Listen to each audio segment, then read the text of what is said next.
to another episode of the Maturity Project. I am your host and founder of the Maturity Project, Chad Everett Broshears. Also, some people know me as Sir Chad Everett Broshears. But anyway,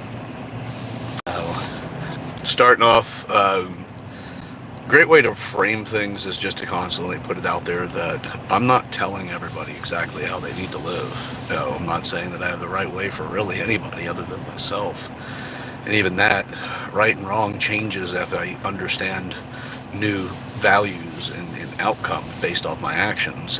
And I don't mean that it oscillates based off, like, out of a whim. It's more of you want something, you make up your mind that it is something that you truly want to pursue, and then you take the actions of pursuit, and as you achieve some modicum of success or total success in that particular pursuit, you find out that what you had originally wanted is not really what you wanted.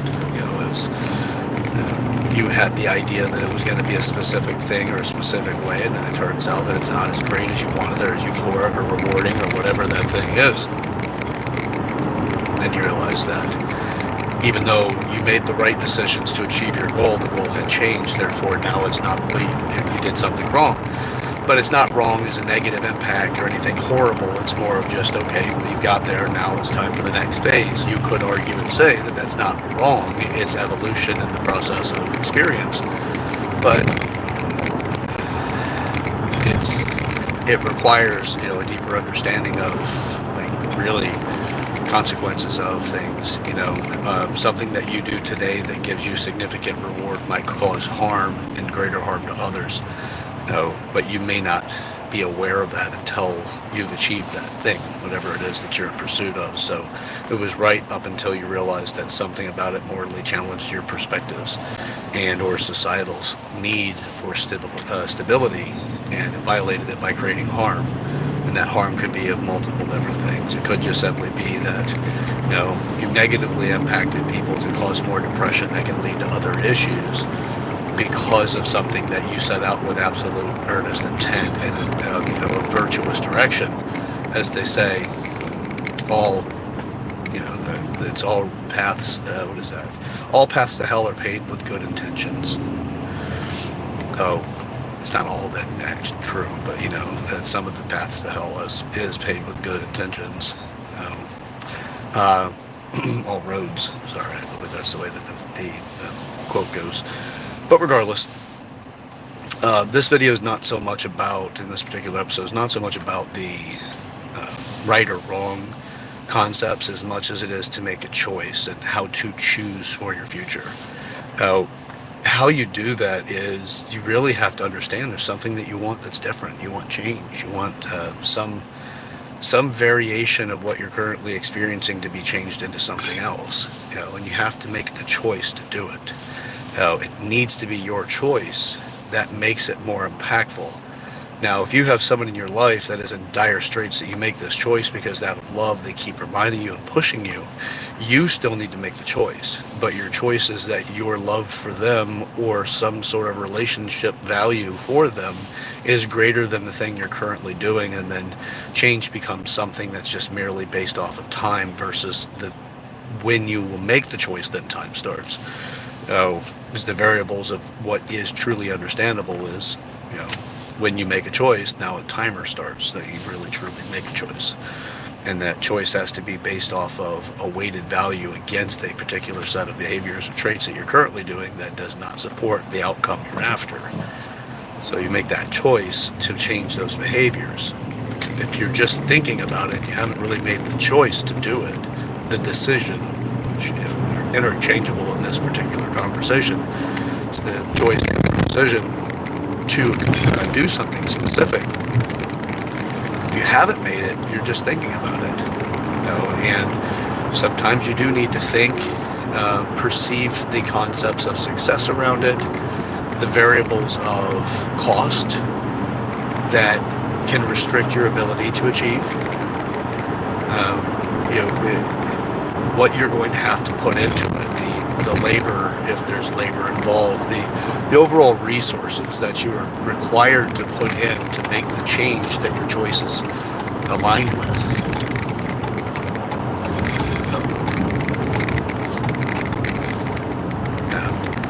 choice is required. Now, when it comes to making the choice, though, it typically is preceded by thinking. And a lot of times what our thinking process is, and again, I'm speaking from my world views and my experience, my education, what I've created to help support people in their own lives.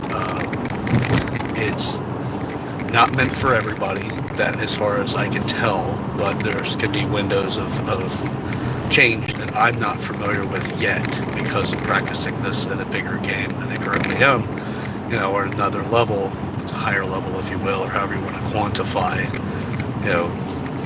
where you participate, how that's measured against society, so you can have a better understanding of your own efficiency and effectiveness, those kind of things. I have to play at a higher game to understand more that is not what I'm currently capable of understanding. So I have to let go of something, whether that be a behavior trait value that is repetitious in my experience that causes me not to achieve the outcome that I'm after with this particular project, the maturity project. I know challenges that I've faced that have behaviors that have won out over the required behaviors to make this successful. And it's not the ability to research things, it's more of the consistency and persistence of action. And I have to let go of the validatable things that I'm looking for that causes me to lose motivation, like participation from people, things like that. In person,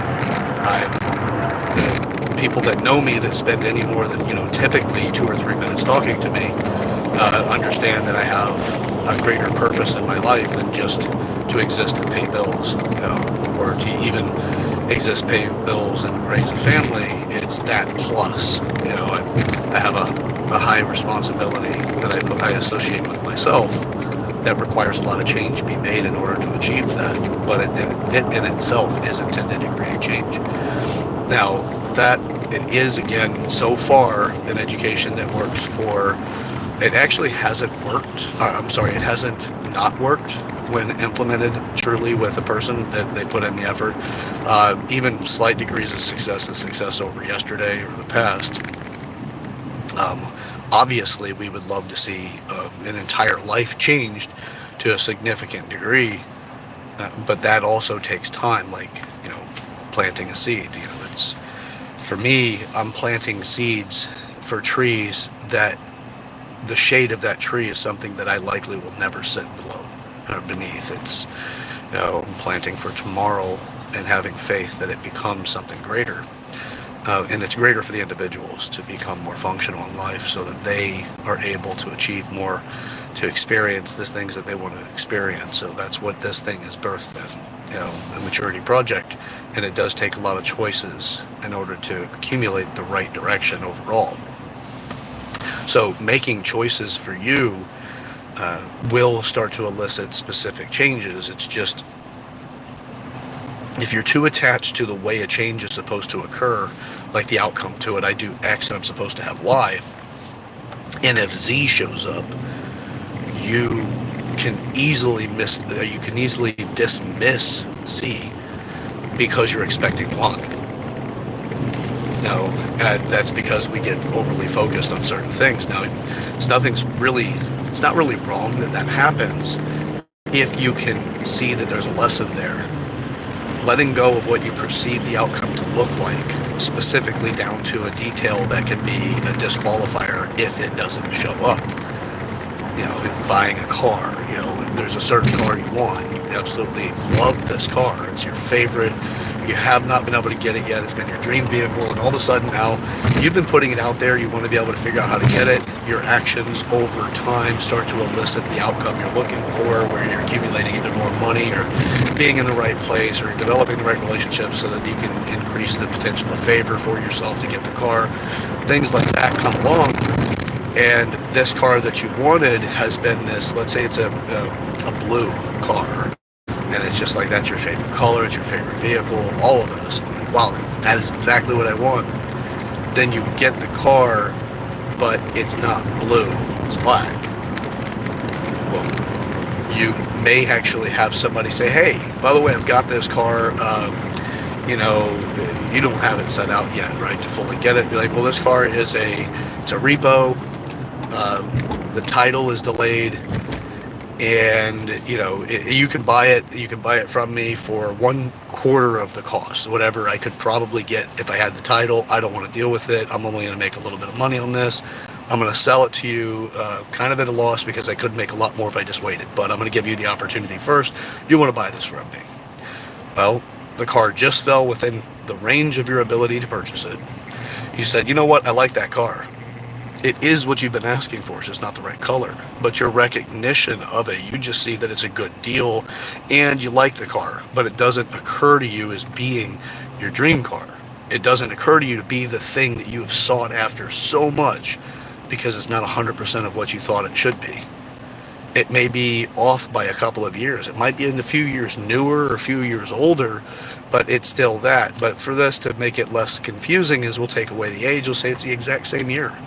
The same year, but it's just a different color. Even the interior is what you wanted. The exterior is just the wrong color.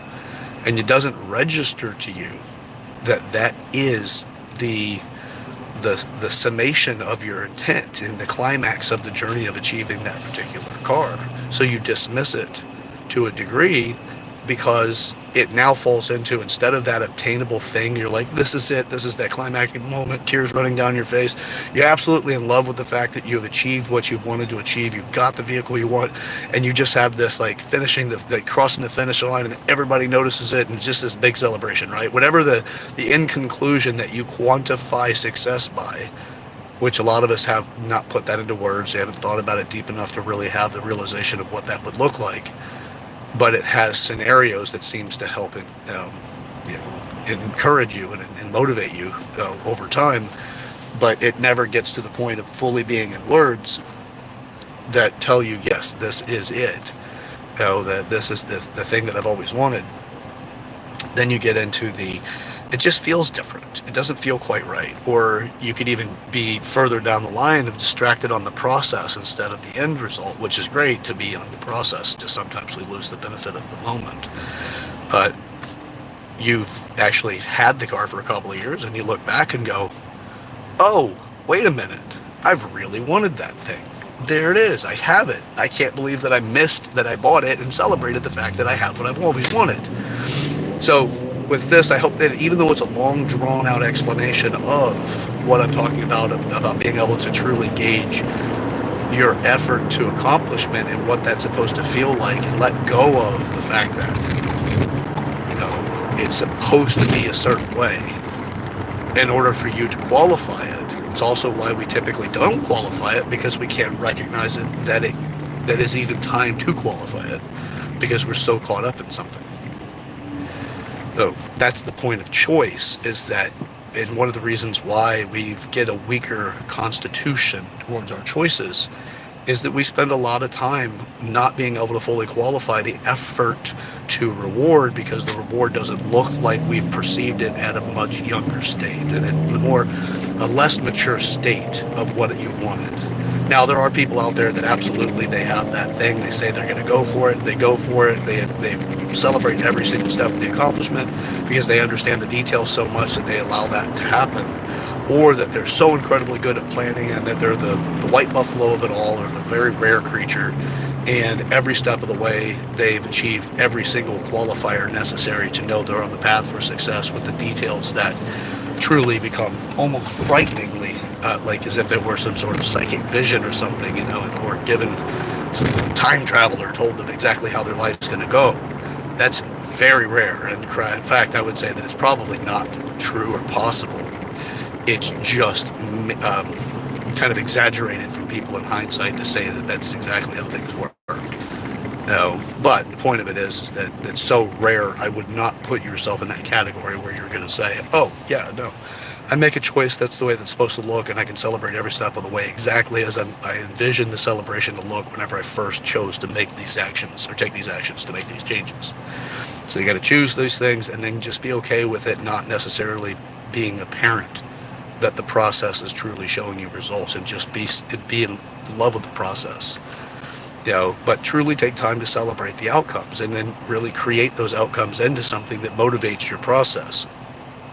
So you can say, hey, I want financial freedom. I want to be able to travel the world. Okay, great. Did you know that going into the town next to you is still traveling the world? It's just traveling part of the world, not the whole thing. Now, but it's a process. So if your goal is to make a certain amount of money so that you have financial freedom and you can exceed the timelines of a normal vacation, which is a measurement for wealth, but it's not a big measurement, it's just how long can you go before you need to earn money in order to pay your bills. Get set to a point where you're like, you know what, I want to have $100,000 in the bank free and clear. It's all mine, just sitting there in the account. Taxes already been paid. Everything's good. It's my money. I want $100,000 and have my regular income coming in, so that's in savings. And then I will give myself a trip to the Smoky Mountains, get a cabin for a month, and then I'll, enjoy myself. But your goal is to travel the world. Set these smaller goals so you can actually sit in the experience of accomplishment. You can say, hey, you know what, this is not, I'm not in Japan right now or wherever else you want to be in the country, New Zealand, wherever, no, I'm sorry, the world, wherever else you want to be, you can just say, okay, well, I've taken a step and I'm relishing in my efforts now because this is a time to sit back and review and be present to the changes that I've made in order to get to this place. Then you have something really beautiful because now that will help motivate the bigger picture because you're taking the steps along the way to truly reflect on and to qualify the decisions that you've made that have gotten you to where you are. So, little steps, they'll encourage you and it'll keep you going. It'll help fuel the faith, if you will. But the more you know about the process, the less you ascribe to the ideas of luck or the need to have faith in the vacancy of knowledge. Faith in the vacancy of knowledge is great if you can really keep that thing alive. Right? There's a lot of reasons it gets beat down, but this video is not for faith. It's more of, have faith that something will occur. This is more of just the decisions, the choices that we make. So we make choices, we'll get gaps of information or gaps of experience that you clearly do not know how the outcome is going to be, but you're still putting in the effort. That effort, after you've gotten so far away from the structure you fully understand and know how to replicate on a regular basis, or a pretty fairly regular basis, once you get past that, you've lost the stability under, the structural stability under you, and you're taking, that's why they call it a leap of faith, is you've taken a leap into the future. You don't have enough solid foundation to continue to support you in the next steps because this is newer to you and you have really little to no understanding except for whatever is behind you that you've left. But this next level is not something you have any familiarity with, and you can't really seem to find opportunity to give you confidence. So you use faith in its place, and faith is backed with confidence if you have a strong constitution. If you don't have a strong constitution about your efforts and who you are, then your faith is now not supported by that constitution of whatever measurement of it's lesser than the ideal, continuous effort into the darkness of the unknown. The less that you have confidence in that, the faster your faith can be, your faith in the actions necessary and that you're doing the right things, the faster that can actually be diminished to the point that you're now, you don't feel faith anymore, you want to take a break. I've gone through this. This is something that I've continuously had to deal with, and that's the not self-validation, it's the validation process that I've needed in the process of making these videos to keep me consistent, because it's me speaking to my phone or my camera and just, putting stuff out there I hope makes a difference for people. By the way, another linguistic thing that I like to put out there, since we talked about hope, faith, I'll throw hope into the mix. And I've made videos about this in the past, but hope is desire without structure. If you want something to happen, you use hope linguistically to communicate with other people, even or to yourself, that you have a desire to accomplish something, you don't have the structure to do it. But hope and faith are very similar. You have the desire that you're willing to throw it out there with action to accomplish something, and it's kind of like playing darts.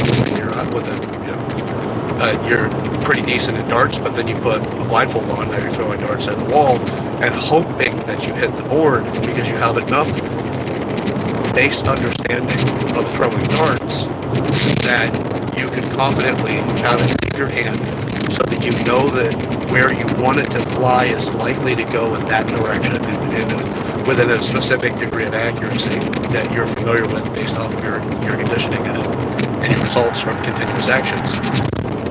But now you're blindfolded, and even then when you're blindfolded, you're still in the same spot. You have a pretty decent foundation minus eyesight on accomplishing this because you have the familiar stance. You know where you were when your eyes were covered, so nothing has turned, you haven't moved. You're more confident in the actions, but you don't have full confidence because you still have the lack of sight. So you're using this with the anticipation of once you've thrown the dart several times or several of the darts, that you take the blindfold off, and the anticipation is associated with hope that you had achieved hitting the dartboard, and better yet, not only hitting the dartboard, but hitting a bullseye. And you're ready to celebrate that, but you're held onto the edge of your seat as soon as your blindfold comes off because you did not see the dart fly. You lost one of your qualifiers in the process of throwing the darts that you're familiar with. Same concepts into any other aspect of your life. You get into a place that you're unfamiliar, you take away the familiarity values that have gotten you to that point, and now you have to live with the potential of slingshotting yourself, use the momentum from the past, gear up, whatever, speed the car up, whatever it is, the analogy you want to use, to hit the ramp, but you're just in hopes that you'll be able to clear so that you can get to the other side successfully. But you're confident because you've got enough direction that you're familiar with that you have a higher potential of success because of that confidence. And you're willing to take those choices and use hope in that instance that you will accomplish it because your desire does not have enough of the structure to be successful, but it's enough to give you the desire to try it and then to associate hope into it. Again, my definition, my working definition of hope is desire without structure. Structure comes from experience, and it comes from support from others. But even then, you can still use hope in that sense because you're relying on their experience to get you where you want to be. But you're still, again, all of this back to the initial point of this is making choices. Make choices to associate with somebody that has better, more experience with you or than you in accomplishing a certain thing. You use hope in the place of having structural knowledge or experience to be successful. Faith is typically what you put that sustains you even beyond hope, but in a lot of instances, because faith has a longer shelf life than hope. Hope typically is shorter in its life expectancy in that moment, because you typically don't continue for weeks to months hoping. Usually you replace the word hope with faith in that situation. The reason why I'm really going so far into hope, faith, in association with choice is that it's linguistically supportive of goals. Because you have to communicate with other people. If you understand the kind of language that you're using, you can increase your potency in communication and therefore come up with a higher probability of success. Consistency, persistence, incredibly desirable, is those things when you're on a path that is close enough to being the right path, you can whittle it into it is not only the right path, this is the way to do it. And that comes with time. So, alright, choice. When you make choices, other people that have not made those choices may want to see you successful, but don't be surprised if some of those people fall off along the way, because you making the choice for change increases their caloric expenditure because they are learning something new about you that changes patterns, and the more dependent they are on the patterns that you have had for them to navigate working with you or being around you and to keep a relationship wherever that relationship seems to feel best to be, at least up until that point, then they may not support you continually. And if you've made them a pillar of your support, it can be a saboteur in your efforts to make those changes you're out to make. You also, when you make choice for change and you do take actions to back up those choices, if other people have tried and failed, there's a good chance that they also will likely want to see you fail at some point, because either they don't want you to leave them in the rear view, leave them in the past because they have not achieved what you're out to achieve, and that you may be taking yourself to, maybe you move because you can now afford to live somewhere else and you want to buy your dream home, but it does require you to move away. Well, there's a real sense of loss there if they don't want to lose you, and they may subconsciously put sabotage into your space by trying to give you different emotional states when conversations come up that leave you with a deflated value or something that affects your motivation and efforts. And it's not that they're being a villain, they just don't want to lose you in their life, and they don't realize that they've done something so incredibly selfish to take that away from you, because it's not occurring to them that it's selfish. But what it is, it's occurring to them, and it just feels better to see somebody else struggle through the same things they've struggled through.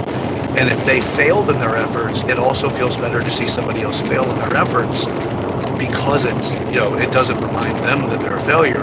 It makes them believe that they truly are, they won in some way, that they're not failures for the effort that they put in, because it's obviously hard. Somebody else has tried it and they failed. Not to look at why they failed, and that their advice, if you take their advice and their advice comes from the failing model that did not have the persistence to pivot and or refine itself, then they get into the state of feeling like they've done something successful, but they don't look at the fact that it was their advice that actually doomed your efforts, because they gave you the bad advice that they themselves had learned the bad advice.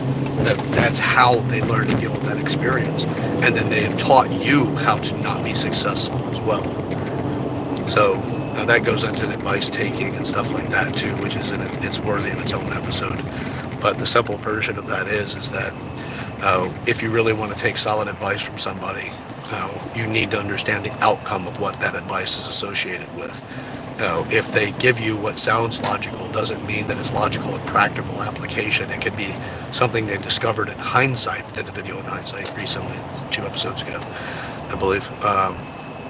But their advice itself can be it could be very hypothetical. But again, it sounds logical, perfect. It even has the emotional embodiment, imbuing the emotions that are there to convince people of confidence and that they truly did do what they're advising you to do.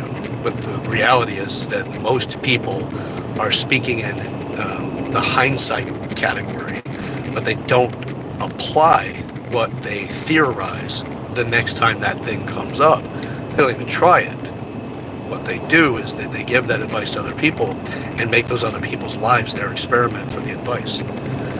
So whenever you try whatever their hypothetical advice is, they've just given you enough to feel supported by being, in the same category of somebody else. Similar scenario, somebody else has been through this. I'm not alone. Feels good to know you're not alone, even in suffering.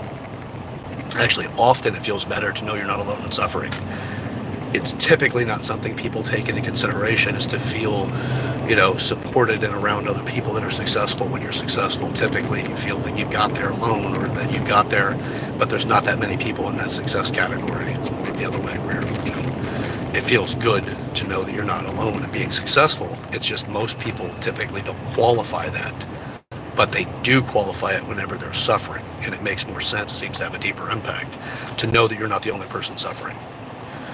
So when you take advice from somebody that has not fully facilitated that, and they are now using you as their experiment, as they want to see if it works, and they may continuously try to put you back into scenarios to try that advice out by deflating efforts of constructively building back to a healthy position. If it's relationship advice, which is probably easy to hold on to here in this example, somebody gives it relationship advice Like, I would never tolerate that, or this is the way that I would deal with that. If you don't know to actually get to a point in time they actually did use that in a way to be successful in an outcome, but you hear it and you qualify that they did, just assuming it based off of the confidence they have, the emotional energy that they have around it, and how articulate they can present their advice, then you can sit and go, okay, well, if you have if you have, not the hindsight, if you have the wherewithal and the ability to foresee the outcome from the advice before trying it by simply asking them for times that they've used it, often, in my experience, people will tell you, oh, you know what, I didn't really get a chance to try this, but it was for my last relationship. I decided that if this happens again, I'm going to do this, and that's the advice I'm giving you. Now, if you don't have that clarity, you don't know what the outcome really should be. You just hope the outcome will be what they tell you it will be and what you want it to be attached to, even if it's not necessarily fully defined in the conversation. You still have your inner desires that something comes out a certain way. If you decide to take another route than what their advice was given, and your choice is to go another way, do something else, or you create a conversation for resolution with the other person that works more so than the advice that you were given, the next time you speak to that person that gave the advice, they're going to want to, because of their investment in the advice and being successful, they want to see the model working so that therefore can apply it themselves another time. They will remind you of what you're going through first by asking, how is it going in that? And then if they find out that you have resolution, then they want to know how you got to resolution with the anticipation that their advice did it. And if they find out their advice didn't do it, then you can feel that they typically will get deflated then, or they'll feel in some way, lacking the honor of using their advice. It's fascinating how people do that, because it's making an experiment out of your life, but it doesn't seem that way to any of us. It doesn't seem like that way whenever you give advice, and it doesn't seem that way when you receive advice. But when that play occurs in our life, where somebody is vested in the outcome that their advice from a hypothetical world is given you, and then they see that the outcome is not what they anticipated or they were attached to, it could cause some degree of problems. Now, they also may advise you throughout time moving forward in ways that say, you know what, that person's no good, and that person definitely is not somebody for you to be associating with. Even though that person's truly working on to getting to a better place, and they're working through things, and that you're working through things, and that you're hopeful that the two of you will arrive at the same place or a very similar place, so you can coexist and likely bond to a deeper level, then their hope, or with your effort in that direction, well, you're practicing that new level. We're going to go through peaks and valleys, good times and bad, because you're trying to work on changing behaviors that are likely so fundamental and foundational for you or the other person that there will be relapses, but the true effort is there to make progress towards the better. It's just not always easy to, or it's sometimes not even possible to completely separate the patterns of behavior and thinking structures that you're familiar with from what has accomplished your goals in the past or got you to where you are is not a light switch type of effect where it just disappears. So disruptions and or potential chaos in the future is expected whenever change to a level like that is in play. Is when you're talking about relationships and having the need for other people to give advice in challenging times, typically comes with more weight. It's a heavy conversation. So it does require a lot of effort and time on average to make changes necessary to facilitate the outcome that both parties are intending to facilitate. It takes time. So now, along that process, the other person, if they're still in your counsel for advice, they're part of your counsel, the people that give you advice in life, if they're in that sequence, or in that circle, if you will, or at that table of advice, then their attachment that they've given you in the past the attachment to the advice they've given you in the past will still be somewhere there, likely to want to be activated again if they're not as a conscious person, if they're not putting in a lot of work to develop themselves, and they're kind of just treading water in life. For whatever reason you have them for counsel is your business, right? It might be you just chose to have them for counsel because you grew up with this person. They've known you the longest, something like that. Doesn't mean that they're the smartest, doesn't mean that they're the best in advice for you, but you have a familiarity with them that gives you predictability so that you find their advice has value. Therefore, they have a seat at the council of advice for you. So you have this individual that as time goes on, you're in a relationship with this other person and you're practicing things with that other person, and you have relapses, either on either side. A lot of times whenever we have a relapse in our behavior, we don't always highlight that, but we may highlight the relationship upset, the fight, the disruption, where the other person reacted, but they reacted in a very justifiable way, but it's not usually communicated that way to your counsel for advice. Because people like to get into that they're the center star of life and of the world and the universe. And I may have done things that are wrong, but that's not really what we need to talk about right now. We need to talk about how this other person did not do what I expected them to do. I expected them not to fight with me. I expected them to accept something specific. I expected whatever. Then those conversations come along. Now you have the other person who gave you advice before, your counsel. Now that they can say, well, you know what? They give some advice in a direction that creates more of a rift or supporting a rift than unifying and understanding the other person, the person you're dating. They're more vested in creating enough chaos that their advice might come back into play.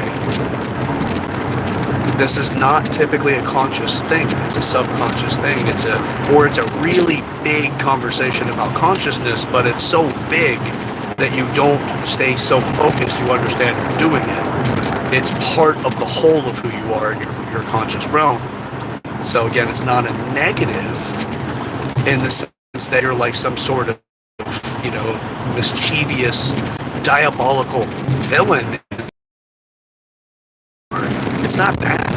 It's just that this is such a big piece, and it's such a big thing, and they're aware of the stuff, but other things come into the plane of their needs of knowledge and experience and existence, that they don't recognize that those behaviors, because they don't stay consistently focused on the one behavior, they track it into other ones. Then they don't have the guilt of being the villain and trying to intentionally sabotage things. They don't recognize that they've done something that falls into that category. They feel like they're doing the right thing to help you, but it's their selfish endeavor to help you that's the problem. And again, I'm not using that in a negative necessarily, as much as just a qualifier so that we better understand people, because just because somebody's selfish does not mean they're a bad person. Selfishness is typically associated with self-preservation. And self-preservation in the hierarchy of needs is on the lower end, which is easy to get to. It's a larger base piece. And if something affects that, it really doesn't matter how high you go up the hierarchy of needs, to the point even if you hit spiritual. Because if something happens that challenges the foundation, you quickly slide down that hierarchy. You're less likely to hold on at the top because the foundation has been challenged. Say you've been evicted, you have financial collapse, the particular company that you work for and the position you're skilled in, you don't have the ability to get to any gainful employment there. So,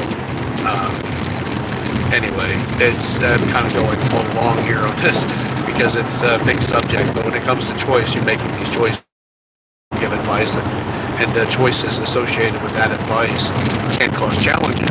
The goal is to be conscious of this stuff. It doesn't mean don't make errors, don't make mistakes. We have to do that.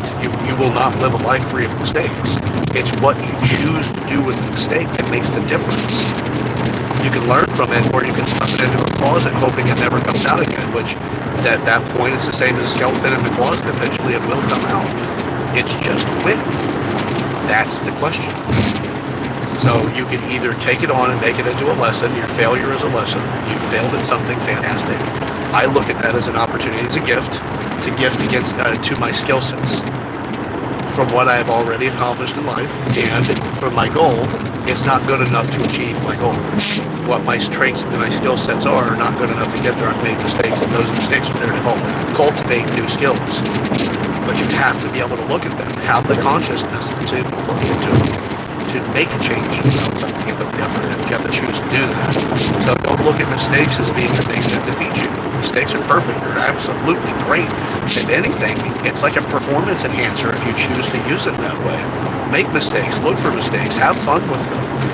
Some of those mistakes come with real world consequences to the point that, that mistake may be big enough to lose your house. But you know what? I look at that as an equivalent to, that's a particular type of degree. You lost your house, that's like, a master's degree. You just got a master's degree in something. If you choose to make that lesson valuable to you. But if you say, never again, I'll never go through this again, and you avoid the circumstances the best you can that caused the collapse that made you lose your home, you're likely to repeat that. It's just when those circumstances line up again in your life, you're defenseless. Or you have the same level of defense, maybe a modicum of support beyond that, because maybe you've decided to save more money when you get back on your feet. So you have a cushion, but your ability to navigate the mistakes that had created that in the first place, you're not really capable of dealing with it. So it might be a timeline thing where the money carries you far enough that you're back on your feet again, but there's a pretty good chance that you won't. Right? A pretty good chance that you're going to have to be presented that lesson again. Perhaps this time you lose your business and the house because you refuse to learn from losing the house the first time. So you've evolved into greater risks, other things you've worked so hard for. People live into cycles like this. If you choose to make the lesson valuable, or you take a mistake and make it a lesson, which makes it valuable, you've done yourself a greater favor. You've elevated your education beyond anything that you can really learn in school. You have experiential knowledge of what happened. And you have such a gift that really is textbooks upon textbooks worth of data or information for you that helps you understand around the entirety of the circumstances that got you there versus the singular aspects of looking at it through a historical lens and saying, well, these things line up therefore. If you look at it, these things line up because of these other variables in the way that I thought, the way that I felt, the way that I conducted myself in life, you have something greater that you can work with, and you're becoming a master of your destiny. Because now you're actually able to create a more potent and desirable outcome without having as much sadness associated with progress and or failure. By the way, failure is progress. It's just your choice of what you do with that. If you shove it in a closet, it's not progress. Failure is now a haunt for you. It will come back out. But if you take that failure and make it into a lesson, then it becomes an asset, which is through choice. Except for today. Choice, incredibly important. It's really putting your flag in the ground for something. This is an opportunity for you to grow. I truly hope that you take those steps. I would rather not use hope because, again, that's desire without structure. I would rather that I continue to put this type of structure out into the world that you can become successful in the way you live life as well, and not just by the means of finances, but the other 7 areas of maturity, be successful in all of them, because you haven't neglected any of them in your development. And you can do this. It can be done on a daily basis. Before you know it, you're just a maturity champion. You're constantly developing, and you look at all opportunities, success and failure as opportunities for the next step, not just success. Again, my name is Chad, Everett Broshears. Search Chad Everett Broshears. Thank you for taking the time to watch this beginning to end. Don't forget, do subscribe to this channel. The more people I have subscribed, eventually I'll be able to make revenue stream value out of this so I can have more encouragement to continue to do it.